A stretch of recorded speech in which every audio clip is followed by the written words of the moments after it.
Hey kids, how you doing? This is our first article that we will be reading for the civil rights unit that we're just getting started with. This particular article really focuses on uh, the earlier days of the civil rights movement. We went from a period of when slavery was abolished after the Civil War with the 13th Amendment, and then civil rights and voting rights were put in place with the 14th, 15th Amendment that should have addressed all of the concerns that people had regarding what to do with African Americans and minority groups in terms of protecting their rights. But unfortunately, we entered into a system where that absolutely did not happen. And the early part of this article kind of focuses on that. How did we go from the 13th, 14th, and 15th Amendments to a system of enforced legal segregation and white supremacy that took decades to unwind? And we're still trying to pick up the pieces from that particular shameful instance in American history, and that struggle goes on. So the title of this article is "The Fight for Equality," and that fight is not complete, and we're going to kind of see the beginnings of it here in this article. So if you could please follow along while I read. The Civil Rights Movement: The Fight for Equality. The beginnings of the Civil Rights Movement. Slavery was enacted by the ended by the enactment of the 13th Amendment in 1865. The 14th and 15th Amendments soon followed, which guaranteed civil and voting rights to the newly freed African Americans. Unfortunately, in the last 3 decades of the 19th century, those rights steadily eroded as many states enacted racist laws that got around the amendments. In 1896, the court case of Plessy versus Ferguson legalized segregation with its infamous separate but equal doctrine, and segregation became the law of the land in the southern states. Even in states without official segregation, such as where we live, there was often de facto segregation, which meant it was not the law, but it might as well have been. After decades of little progress, the struggle for equality and civil rights picked up strength after World War II. While there was no official segregation in the North, African Americans often faced prejudice in hiring and housing, restricting their opportunities to improve their lives. In the South, segregation was a way of life. In that part of the country, segregation laws were known as Jim Crow laws. They were reinforced by the Plessy versus Ferguson ruling back in 1896 and formed the bedrock of the entire system of inequality. And here you see a really, really famous photo of kind of a symbol of segregation, in that you've got two drinking fountains, one for white people, one for black people. And the rule on Plessy versus Ferguson was that things could be separate as long as they were equal. Well, you can tell from this photo that they weren't equal. They weren't designed to be equal. But you could lie and say that they were, because they both were water fountains with water coming out of them. But in terms of which one had cold water and which one didn't, well, then that tells you all that you need to know regarding that. But super famous picture, and it's just a symbol of that system of segregation. The NAACP, the oldest civil rights organization in America, was founded in the early 20th century, a time known as the Progressive Era. In 1938, a lawyer and activist named Thurgood Marshall became head of the NAACP's legal section. He began laying the legal groundwork for an attack on segregation based on its violation of the 14th Amendment. Sensing the changing times, Brooklyn Dodgers general manager Branch Rickey chose to integrate Major League Baseball when he signed Jackie Robinson to break the color line in 1947. President Harry Truman followed suit in 1948 when he integrated the U.S. Army. And there you see a picture of Jackie Robinson, the first African American player in Major League Baseball. On the right is a picture of a guy named Larry Doby, who was the first African American in the American League. And in those days, the two leagues did not play each other. So I included the picture of Larry Doby because he kind of gets forgotten in this whole thing. And he debuted only a couple of months after Jackie Robinson did. And he dealt with exactly the same kind of racism and prejudice on a daily basis that Robinson had to deal with. And Robinson's story is pretty famous and well known, whereas Larry Doby, who, like I said, dealt with exactly the same thing, for the most part, people don't remember him. So the picture there is mostly just kind of a nod to the fact that there were lots of people who had to put up with that. You know, basically each guy who came in and was the first on his team to be an African American player, he was going to deal with all of that same stuff. It was probably roughest for those two, but it was rough for everybody. It wasn't like it just went away after a couple of weeks. In the early 1950s, Thurgood Marshall believed the time was right to challenge public school segregation. He represented the family of a little girl named Linda Brown in her fight to attend school closer to her home. Marshall challenged the separate but equal doctrine on the basis that segregation made equal education impossible. On May 17, 1954, the Supreme Court ruled public education integrated, though it took decades to fully integrate schools around the country. To many white Southerners were hostile to the process of integration. To them, it was outsiders trying to force them to change their way of life. The fact that the way of life marginalized an entire group of American citizens rarely entered their minds. African Americans, especially in the South, had no political, social, or economic power. Since they had no real way to voice their grievances, it was assumed by many whites that African Americans were content with their status in American society, which could not be further from the truth. The biggest battle over school integration took place in Little Rock, Arkansas.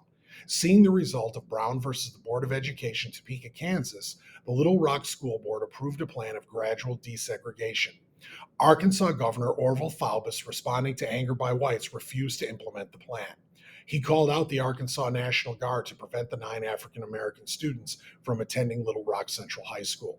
President Eisenhower stepped in, sending the U.S. Army to protect the students as they entered the school. So when Faubus brought out the National Guard is a military force that's under control of the governor, whereas the U.S. Army is under control of the president. So you're talking about states versus the federal government there, which became kind of a pretty standard thing in this battle for segregation. You had certain states that went along with desegregating, and then you had certain states that fought it every step of the way. In 1955, the focus of desegregation shifted to the state of Alabama. An African American secretary named Rosa Parks was arrested in Montgomery, Alabama for refusing to give up her seat to a white rider. In response to her arrest, her church and the local NAACP organized a boycott of the Montgomery public bus lines. At the time, African Americans made up about 70% of the city's bus riders. Collectively, the Montgomery African American population had economic power that they did not possess individually. By sticking to the boycott and refusing to ride segregated buses for 381 days, they forced the bus lines to desegregate to protect their business. So many of you have heard of Rosa Parks and you've heard of Dr. King. This is where they become prominent in the civil rights movement, is the Montgomery bus boycott. And it's also a symbol, not really a symbol, a statement of how, even though most African Americans in America at that time really struggled economically, if they stuck together collectively, they did have economic power. And one instance is this Montgomery bus boycott, where they were able to hurt the business owners of those bus lines enough economically that they forced change that way. In the United States of America, even though we'd love to think that people are going to do the right thing for the right reasons, it's usually money that makes that happen. And if you can hit them in the wallet, then you can force a change. And we've seen that kind of over and over and over again. Like I said, you wish people would do the right thing for the right reasons. It doesn't always happen that way, but people will do the right thing for money reasons. And that's what happened with the Montgomery bus boycott. Also coming to national prominence during the boycott was a little-known African-American minister and activist in Montgomery named Martin Luther King Jr. He led the boycott and acted as its spokesman. In November 1956, the Supreme Court ruled that segregation on buses was illegal. On December 21st, King boarded a desegregated bus in Montgomery for the first time. An expanding role for government. In 1953, Earl Warren became Chief Justice of the Supreme Court. He was expected to keep the court on a conservative track, but the Warren Court went on to become one of the most liberal and progressive courts in American history. Warren believed the Constitution must be interpreted flexibly, meaning the times and needs change, and so you need to interpret the Constitution not the way that George Washington and Thomas Jefferson would have interpreted, but what is needed for the time period. That was what Earl Warren believed in. The Warren Court made decisions in the realm of civil rights, such as its desegregation rulings in the 1950s. It also ruled in Miranda versus Arizona in 1966 that police now have to advise arrested persons of their right to remain silent and have legal counsel present. In Tinker versus Des Moines School District in 1969, the court ruled the free speech of students was violated when they were suspended for wearing black armbands to protest the war in Vietnam. These decisions still have a far-reaching effect on American life today. Think about any of the court cases that have to do with free speech in terms of political protest, even something as simple as the dress code at a middle school like Plano, which I know is always a hot button issue. Those come under that heading of Tinker versus Des Moines, and you kind of it depends on who's interpreting that rule as to what the actual legal definition of the free speech is. In 1960, John F. Kennedy was elected president. He became convinced of the need for extensive civil rights legislation as well as anti-poverty programs. Unfortunately, he did not live to see his program, The New Frontier, come to fruition. Kennedy was assassinated on November 22nd, 1963 in Dallas, Texas. Kennedy's accused assassin, Lee Harvey Oswald, was himself murdered on live TV 2 days later as he was being transferred from the Dallas Municipal Jail to the more secure county jail. So, President Kennedy is killed. The accused assassin is actually killed himself 2 days later. So we never heard in court kind of what was it. He insisted that he never even did it, but we never really got any answers to why and why did this happen. Which has led to all sorts of conspiracy theories, regarding who might have really did it. Was it more than just him? So that's one of those things that's still, to a great deal of Americans, is an unsolved crime. Kennedy's vice president, Lyndon Johnson, became the new president. Johnson started his career as an educator in a school teaching Mexican American students, to whom he developed a deep attachment, and got involved in politics as a supporter of President Roosevelt's New Deal during the Depression. Johnson pushed through much of Kennedy's legislation, including a major civil rights law, the Civil Rights Act of 1964. There's a picture of Lyndon Johnson. Eventually, Johnson termed his own program of civil rights and anti-poverty legislation the Great Society. While much of the Great Society went unfulfilled as the war in Vietnam tore American society apart in the late 1960s, some programs are still with us. Head Start, a program that provides preschool to needy children, is active in Plano and many communities in America. A nationwide health insurance program called Medicare helps citizens 65 or older pay for their medical bills and remains very popular. Critics argued that providing for people's needs on such a scale was not a proper function of the federal government. Supporters argue that, much like in the Great Depression, private organizations and charities are nowhere near enough to combat poverty on a national level. The debate over the proper role of government-provided assistance continues even today. And that goes back to some of the stuff we talked about during the New Deal. Do we believe in big government? Do we believe in small government? Big government's going to help more, but it's going to cost more. Small government is not going to help as much, but taxes stay lower. And it's just kind of we got a lot of people on both sides of the fence as far as that goes. But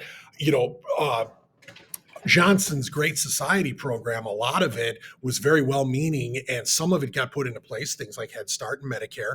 But really, it's an example of how something that doesn't seem connected at all, such as the Vietnam War, can really destroy a good plan here back in America, because America just got pulled into this war that was very unpopular at home, and the president who kind of sent men there, well, he was the one in charge of all this anti-poverty stuff too. So as he became more unpopular, so did those programs. And so we kind of saw the whole thing kind of unravel. And you wouldn't think that the war in a country 10,000 miles away is going to have anything to do with trying to feed and clothe people here in America.